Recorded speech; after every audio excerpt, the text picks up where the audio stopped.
अस्सलाम वालेकुम नाज़रीन। आज की ये वीडियो बच्चों के तालीमी वज़ाइफ़ के हवाले से है। जी हाँ, ख़ास तौर से आज की इस वीडियो में मैं बच्चों के तालीमी वज़ाइफ़ के हवाले से बात करूँगी कि तालीमी वज़ाइफ़ कब से मिलने जा रहे हैं और वो तमाम ख़वातीन जिनको ये शिकायत है कि काफ़ी लंबे अरसे से वो बच्चों के वज़ाइफ़ हासिल नहीं कर रही हैं, तो इसकी क्या वजह है कि इनको ये पेमेंट नहीं की जा रही।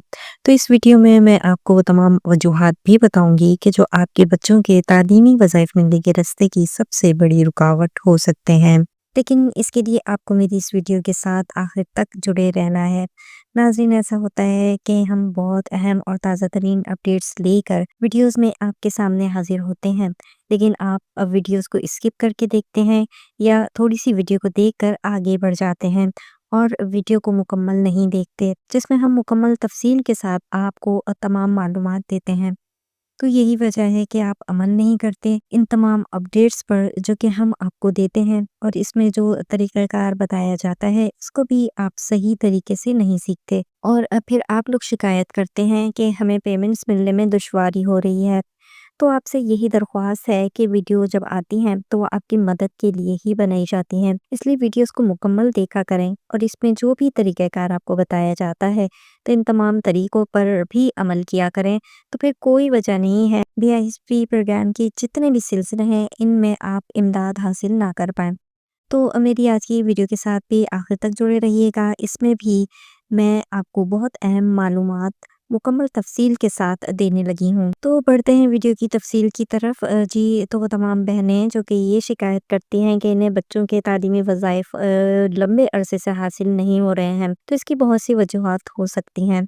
बहुत सी ऐसी गलतियाँ हैं जो आप करती हैं जिसकी वजह से आपके बच्चों का सही तरीके से इंदराज नहीं हो पाता और आपके बच्चों के वज़ाइफ़ रोक लिए जाते हैं।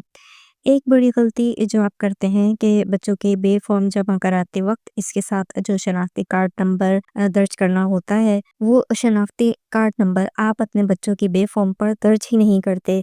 यानी आपके बच्चों के बे फॉर्म पर ना तो वालिदा के शनाख्ती कार्ड का कोई नंबर होता है और ना ही वालिद के शनाख्ती कार्ड का कोई नंबर होता है। इसलिए बच्चे के वालिदैन की शनाख्त नहीं हो पाती, क्योंकि आप सिर्फ़ नाम लिख देते हैं, तो नाम लिखना ही काफ़ी नहीं होता, क्योंकि एक नाम के हज़ारों और लाखों अफ़राद मौजूद होते हैं, लेकिन शनाख्ती कार्ड नंबर हर एक का अलग-अलग ही होता है। तो इसलिए बे फॉर्म पर शनाख्ती कार्ड नंबर दर्ज करना बहुत ज़रूरी होता है। इसलिए भी आपके इस बे फॉर्म को कैंसल कर दिया जाता है कि जिस पर आप शनाख्ती कार्ड नंबर दर्ज नहीं करते और आपके बच्चे का सिरे से इंदराज ही नहीं किया जाता, और आप ये समझ रहे होते हैं कि हमने तो पर्ची जमा करवा दी है और हमने बे फॉर्म भी जमा करवा दिया है, तो अब हमें किस्तें मिलना स्टार्ट हो जानी चाहिए। लेकिन वहाँ पर आपकी मालूमात ही जब सही नहीं होती, तो फिर आपका वो बे फॉर्म कैंसल कर दिया जाता है और आपके बच्चों को वज़ाइफ़ के लिए अहल ही नहीं किया जाता। इसके अलावा एक बड़ी और अहम वजह ये भी होती है कि आप लोग अपने बच्चों की स्कूल में हाज़िरी मुकम्मल नहीं कराते।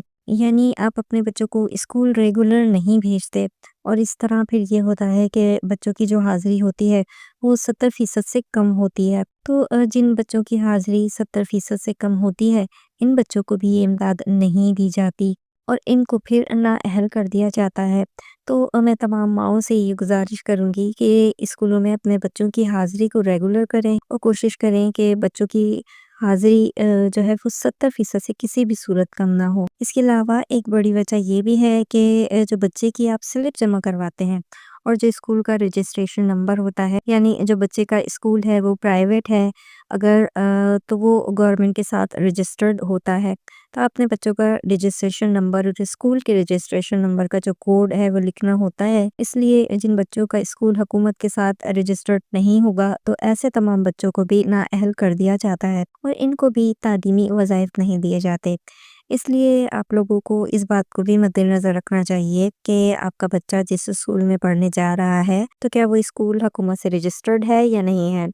अगर तो स्कूल हुकूमत से रजिस्टर्ड है तो ठीक है, لیکن اگر اسکول حکومت کے ساتھ رجسٹرڈ نہیں ہے تو پھر آپ کو اپنے بچے کو اس اسکول سے نکلوا کر کسی ایسے اسکول میں داخل کروا لینا چاہیے کہ جو حکومت کے ساتھ رجسٹرڈ ہو، تاکہ آپ اپنے بچے کے وظائف حاصل کر سکیں۔ اس کے علاوہ یہ وجہ بھی ہوتی ہے کہ بہت سے لوگ کہتے ہیں کہ ہمارا بچے کا اسکول رجسٹرڈ ہے، اس کے باوجود ہمیں بچوں کے وظائف نہیں مل پا رہے ہیں۔ تو پھر یہ بھی ہو سکتا ہے کہ آپ نے جو سلپ جمع کرائی ہے، جو سلپ آپ جمع کراتے ہیں اس پر والدین کی معلومات غلط ہے۔ یعنی ہوتا کچھ یوں ہے کہ آپ کے شناختی کارڈ پر تو آپ کا نام کچھ اور ہوتا ہے، لیکن آپ سلپ پر کوئی اور نام لکھ دیتے ہیں۔ جیسے جس نام سے آپ کو گھر میں بلایا جاتا ہے، آپ وہ نام سلپ پر لکھ دیتے ہیں۔ تو یہ بھی بہت بڑی وجہ ہے جس کی وجہ سے پھر بچوں کے وظائف آپ لوگوں کو نہیں مل پاتے، کیونکہ والدین کا جو ڈیٹا ہے وہ نادرا کے ڈیٹے کے مطابق ہونا چاہیے۔ اس میں ذرا سی بھی غلطی اگر ہوگی تو آپ کو اور آپ کے بچے کو نااہل کر دیا جاتا ہے۔ تو اس حوالے سے بھی آپ خاص طور سے غور کیجیے گا، اور اگر اس طرح کی کوئی صورتحال ہے تو پھر اپنے قواعد جو ہیں وہ درست اور مکمل دیا کریں۔ اس کے علاوہ آپ کو اس بات کا بھی خیال رکھنا چاہیے کہ جو آپ بچے کی سلپ جمع کرواتے ہیں، اس سلپ پر بچے کے جو اسکول کی پرنسپل کے دستخط اور اسکول کی مہر کا ہونا لازمی ہے۔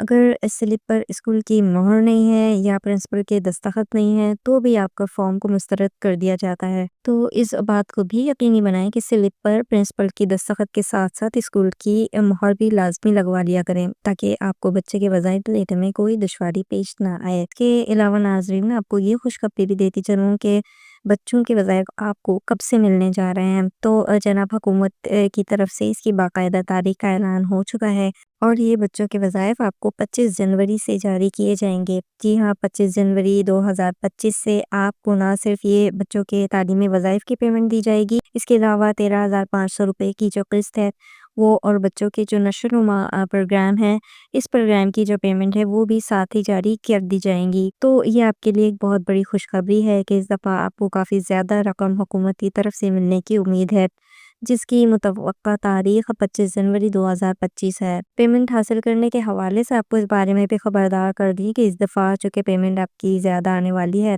زیادہ رقم ملنے کی امید ہے، تو کہیں ایسا نہ ہو کہ آپ یہ پیمنٹ وصول کرتے وقت کسی دھوکے کا شکار ہو جائیں، یا آپ کے ساتھ کوئی ناانصافی ہو جائے، یا کسی قسم کی کٹوتی جو ناجائز ہے وہ آپ کے ساتھ ریٹیلر کی طرف سے کی جائے۔ تو اس سے پہلے ہی آپ پورے احتیاط کے ساتھ اپنی یہ رقم نکلوائیں۔ اس کے لیے آپ کو پہلے اپنا انٹرفیس نکلوانا پڑے گا، یعنی آپ پہلے اپنا انٹرفیس نکلوائیں۔